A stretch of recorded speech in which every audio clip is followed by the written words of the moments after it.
since we've built a model which is able to make predictions, we've done some on the test data set, we've exported them. Now, the people you share these predictions with, or in fact yourself, I know in my case, I'm very, very interested, might be curious of which parts of the data led to these predictions. So this is where feature importance comes in. Feature importance, in other words, it seeks to figure out which different attributes of the data were most important when it comes to predicting the target variable, or in our case, the sale. Let's write that down here. Feature importance seeks to figure out which different attributes of the data were most important when it comes to predicting, let's put this in bold, target variable. So in our case, it's the sale price. All right, so how might we do this? We know we're using a random forest regressor. We've seen in a previous video in the classification project, as well as the scikit-learn project, some scikit-learn models have the attribute feature importances. But if we didn't know, if we're using a model that we weren't familiar with, maybe we could go something like this. So random forest regressor feature importance. Beautiful. So maybe this will give us some good results if we were to go and explore these. We've got the scikit-learn documentation, that's always helpful. So if we were looking in here, maybe we might search for, wow, it knew what we want. Feature importances. Return the feature importances. The higher, the more important the feature. Let's see what that actually does. So let's take our model. So find feature importance of our best model. So we'll take our ideal model and we'll find feature importances. Wow. Now that returns a fairly large array. A whole bunch of different values here. Some of them are 0. Some of them are pretty low, 10 to the negative 6 there.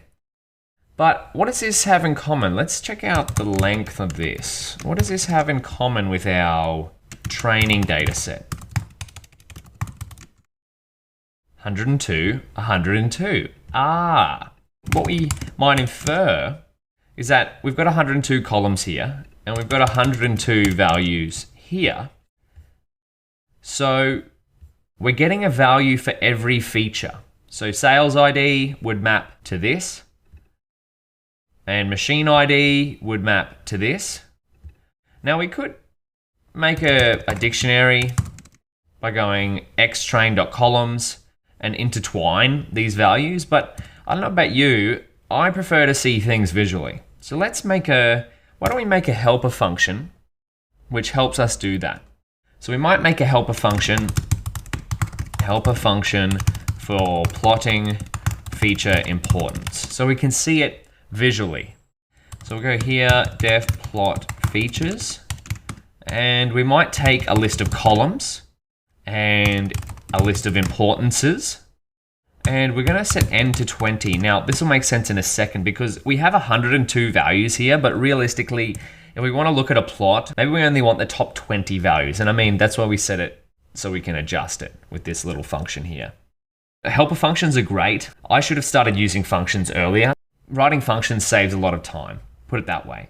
I used to just write the same line of code over and over and over again in different cells, but I've started to get into the habit of writing functions for different uses. So what we might do is use a little pandas trick here called chaining. And what that means is just simply putting a number of different pandas functions in brackets. And we'll see that in a second because we're going to make a data frame called df and it'll have 2 columns. Features can be columns and feature importances can be importances. Right, so we're just creating a data frame here, and then we're going to call sort value. So see here, these are still within the brackets, these two here. So what this means is it's going to do pd.dataframe and .sort values in one hit. And we want to sort it by feature importances. And we want ascending equal to false. So we want it to go from highest to lowest. Yep, that makes sense. And then we want to reset the index. Drop equals true. Right. Actually, this bracket should be down here. So because we've got a bracket here and 2 dots, that means it's just going to do these 3 pandas steps in one hit. And now we need to plot. So plot the data frame we've created. So what we might do is go fig ax instantiate a plot plt.subplots, and then we might do a horizontal bar because in my experience plotting features, it looks really good on a horizontal bar. And now we only want up to n.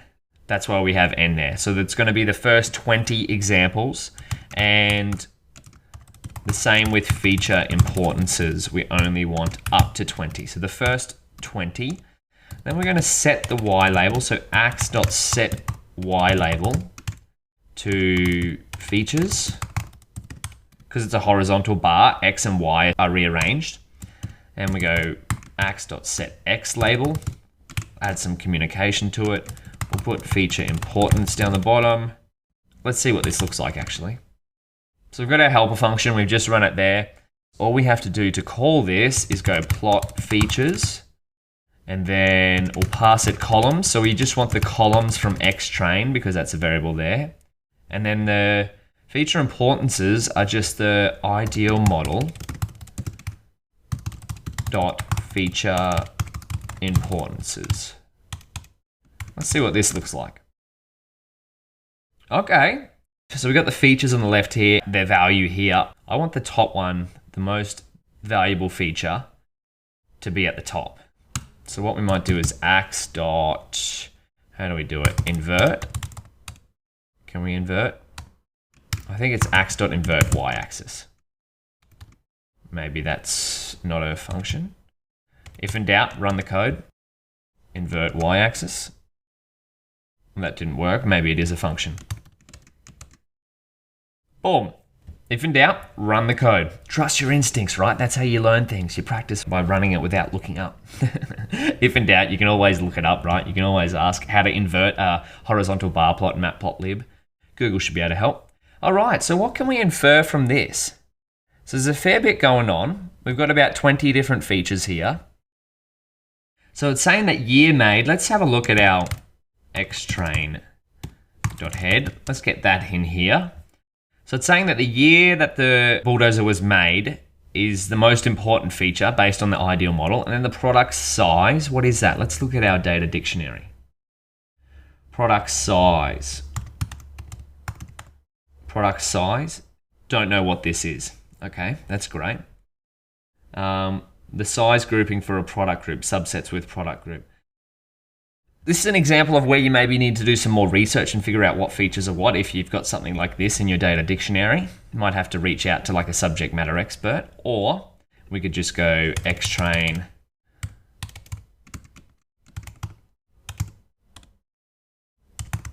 product size. Maybe we check the value counts. Okay, so there's 1, 2, 3, 4, 5, 6 different sizes. Now 0 is going to be missing. So there's a lot of missing values there. All right, but maybe this doesn't really tell us much. So maybe we could do it on our original data frame. There we go. All right, so the product size, well, that kind of makes sense that the product size is influencing the sale price. Sale year, enclosure, also doing a fair bit of damage there. Enclosure, value counts. Okay, so that's, that doesn't really make much sense to me. So then we go back to the data dictionary. Maybe we find enclosure. Machine configuration. Does machine have an enclosed cab or not? All right. So maybe we need to figure out what these different values might mean. But this is the kind of exploration you'll probably do towards the end of after you've built a model, right? Is bringing this to someone after you've made some predictions. You might take this in a sort of a presentation. So maybe you're meeting with a client or meeting with another team member or something. You're going, hey, this is what the most important features our model has found. Does this agree with your sort of intuition, with what someone already knows about the data? Does this make sense? If a model is using these features to derive its predictions, does this make sense? Or this information here might influence how you go about collecting data in the future on your bulldozer sales. So you might put a bit more effort into the values here that are contributing most to predicting the sale price of a bulldozer in the future. The last probably question that I'll leave you with is we've kind of just glazed over it a little bit, but I want you to do a little bit of research is why might knowing the feature importances of a trained model be helpful? That's a finishing question. So question to finish. This is going to involve some research.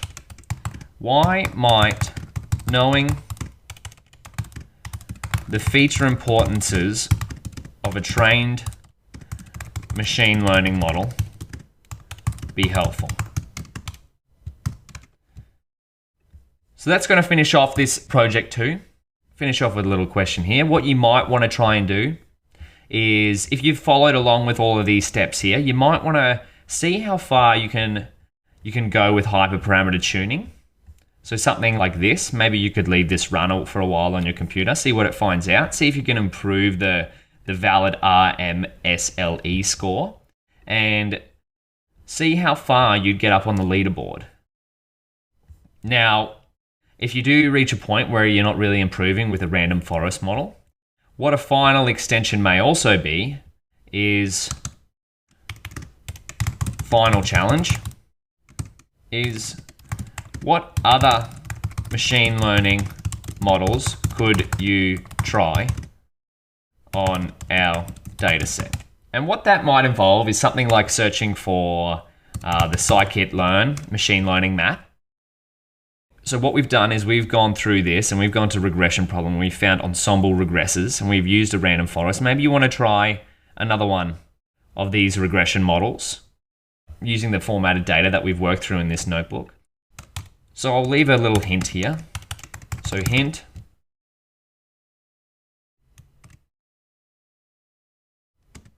check out the regression section of this map, or try to look at something like catboost.ai or xgboost.ai.